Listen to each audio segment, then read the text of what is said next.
දිනක් පාසල ඇරලා ගෙදර එන දරුවෙක් එයාගේ අම්මට කියනවා අම්මේ අපේ පන්තියට අලුත් ගෑනු ළමයෙක් ආවා. එයා ඉන්දියන් ගෑනු ළමයෙක්.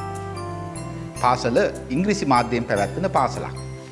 අම්මා දරුවගෙන් අහනවා ඉතින් එයාට ඉංග්‍රීසි කතා කරන්න පුළුවන්ද? ළමයා කියනවා නෑ අම්මා එයාට ඉංග්‍රීසි කතා කරන්න බෑ. නමුත් එයාට ඉංග්‍රීසියෙන් hina වෙන්න පුළුවන් කියලා. සමහර වෙලාවට අපි ඉංග්‍රීසියෙන් hina වෙනවා. නැත්තම් ඉංග්‍රීසි දන්නේ නැති අයටත් hina වෙනවා. හැම දෙයකම hina වෙනවා. කොහොම වුණත් සතුටින් ඉන්න එකයි වැදගත් වෙන්නේ.